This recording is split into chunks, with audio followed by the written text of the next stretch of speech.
बड़ोदरा महानगर पालिका को आखिरकार अपने नए बोर्ड के पदाधिकारी मिल गए हैं, जिसमें आज मेयर, डिप्टी मेयर, स्थायी अध्यक्ष समेत के पदों पर नियुक्ति की गई। बड़ोदरा महानगर पालिका में आखिरकार आज नए बोर्ड का गठन हो गया है। बड़ोदरा महानगर पालिका के नए मेयर के रूप में वार्ड नंबर 13 की महिला काउंसलर गीता मकवाना को नियुक्त किया गया है।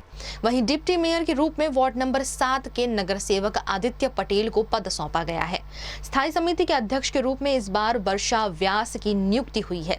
वहीं दंडक के रूप में वार्ड नंबर 16 के नगर सेवक विजय चौहान और शासक पक्ष के नेता के रूप में वार्ड नंबर 4 की नगर सेवक श्वेता माछी को मौका दिया गया है। वहीं स्थायी समिति के सदस्य के रूप में मनोज शाह, भूपेंद्र माछी, परेश ब्रह्म भट्ट, भाणजी भाई पटेल, भूर सिंह राठवा, रीटा आचार्य, नरवीर सिंह चुडासमा, नितिन डोंगा, रीटा सिंह, दीपिका पटनी और निमिषा पंचाल को शामिल किया गया है। 2.5 वर्षों तक शहर के विकास की कमान संभालेंगे। ये सभी 2.5 वर्षों तक शहर के विकास की कमान संभालेंगे और वडोदरा शहर के विकास को सुचारू रूप से आगे बढ़ाने की कवायद में जुटेंगे। भारत माता की जय।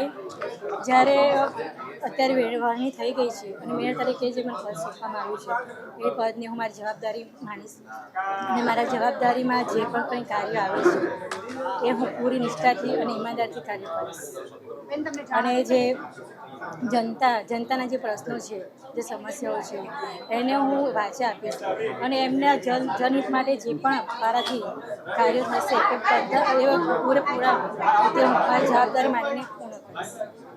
બેન, તમને જાણ હતી કે તમને મેયર બનાવવામાં આવી રહ્યા છે, કોઈ સ્ટડી કરી છે, કેટલા ઉત્સાહિત, કેટલા પહેલી વસ્તુ એ કે મેં ઉમેદવાર તરીકે બી પહેલી વાર ફોર્મ ભર્યું હતું અને મારે કોર્પોરેટમાં તરીકે મને પસંદ કરવામાં આવી અને મેયર તરીકેની તો મેં કલ્પના નથી કરી કેમ કે 5 જણના નામ ચાલતા હતા અને 5મીની અરે મને એમ કદાચ જો આપણે સ્ત્રી સશક્તિકરણના લીધે મહિલા તરીકેની જે પસંદગી કરી મને એટલું તો ફીલ હતું જ મને એવું તો હતું જ કે મારે કે જ્યારે મહિલા તરીકેના આમાં ઘોષિત કરવામાં આવશે તો મારો ચાન્સ છે અને પદ તો મુશ્કેલ છે પણ લોકોનો સાથ અને સહકાર પણ એટલો જ છે કેમ કે જ્યારે મેં ઉમેદવાર તરીકે પસંદ કરાઈ ત્યારે મારા વોર્ડના લોકોએ તમારા કાર્યકર્તાઓએ મને પૂરેપૂરો સપોર્ટ આપ્યો છે અને આગળ વધવા માટેનું પ્રોત્સાહન એ લોકોનું જ છે અને જનતાનો જ્યારે સાથ અને સહકાર હોય તો કોઈ પણ કાર્ય મુશ્કેલ નથી। महानगर पालिका की नई टीम की घोषणा के बाद आयोजित पहली सामान्य सभा में कांग्रेस और निर्दलीय नगर सेवकों ने नई टीम को शुभकामनाएं दी। इस दौरान कांग्रेस काउंसलर आशीष जोशी ने कहा कि प्रदोष और 13 जैसे शुभ दिन पर 13 नंबर की मेयर चुनी गई है, जिससे अच्छे कार्यों की शुरुआत की उम्मीद है। उन्होंने शहर में पानी की समस्या के शीघ्र समाधान की मांग उठाई।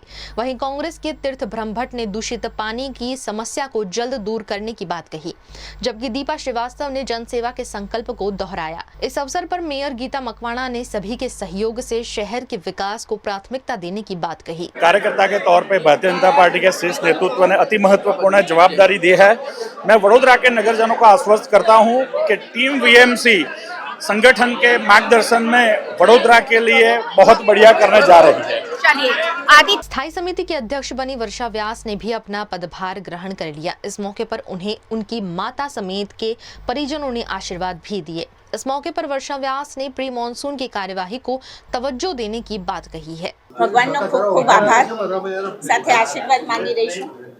आटली मोटी जवाबदारी आपवा बदल भारतीय जनता पार्टीना प्रदेशना महुडी मंडळ અને ગુજરાતના ભારતીય જનતા પાર્ટીના પ્રમુખ જગદીશ વિશ્વકર્માજી સાથે સાથે સીએમ સાહેબ ભૂપેન્દ્રભાઈ પટેલ અને વાઇસ સીએમ હર્ષભાઈ સંઘવીજી, વડોદરા શહેરના પ્રમુખ ભારતીય જનતા પાર્ટીના જયપ્રકાશભાઈ સોનીજી સાથે એમના સંગઠનની સમગ્ર ટીમ, સાંસદ શ્રી હેમાંગભાઈ જોશી અને રાવપુરાના દંડક બાલકૃષ્ણભાઈ શુક્લાજી,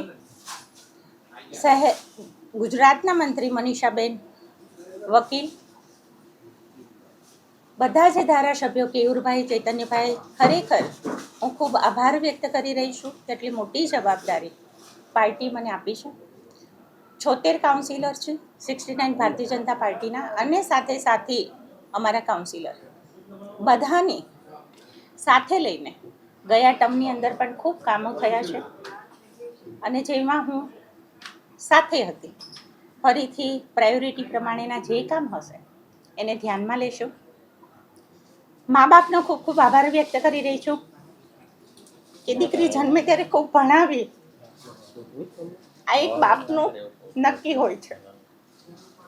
કોમર્સ લેવડાવ્યું અને વડોદરા શહેરની બેલેન્સ શીટ મને બેલેન્સ શીટને કમ્પ્લીટ કરવાનો જે મોકો મળશે, ખરેખર હું ખૂબ આભારી છું. સાથે સાથે ભારતીય જનતા પાર્ટી મૂલ્ય આધારિત પાર્ટી છે અને પૂર્વ સાંસદ શ્રી રંજનબેન ખૂબ જ નજીકના હોવાથી એ વખતે મેં ભારતીય જનતા પાર્ટીને જોઈન્ટ કરી 2009થી અને એક નાના કાર્યકર્તા તરીકે આટલી મોટી જવાબદારી જ્યારે મળી રહી છે ત્યારે સર્વનો હું ખૂબ ખૂબ આભાર કરું છું. હંમેશા હું આ બાબત માટે ઋણી રહીશ.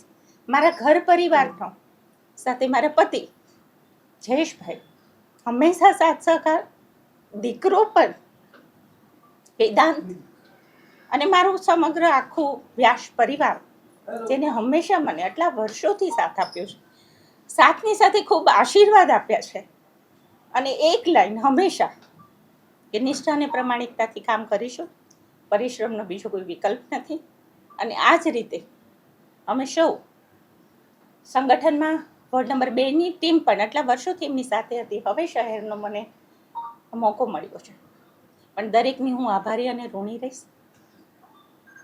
અને ભારતીય જનતા પાર્ટી એ મને જે વિશ્વાસ આપીને આટલી મોટી જવાબદારી આપી છે એના માટે થઈને બધાનો સાથ લઈને જે કંઈ સૌથી બેસ્ટ પ્રોજેક્ટ હશે અથવા તો જે કંઈ વિચારો હશે એના અમલીકરણ કરીને ફરીથી હું કહું છું નિષ્ઠા અને પ્રમાણિકતાથી જેટલા શક્ય હશે એટલા બનતા કાર્ય માટે અહીંયા હું આપ સૌને, મીડિયા મિત્રોને પણ આપ સૌના હું આભાર પણ વ્યક્ત કરી રહી છું કે હંમેશા નાની નાની બાબત પણ અમારા સુધી પહોંચાડી છે અને એને સારું કરવા માટે થઈને એક અમને મોકો મળતો હોય છે. તો આપ સૌનો ખૂબ ખૂબ આભાર. ફરીથી ભગવાન આગળ આશીર્વાદ માગી રહી છું, વડીલો પાસે આશીર્વાદ માગી રહી છું અને સંગઠનની અને સાથી સભાસદો સાથે સહકાર માગી રહી છું.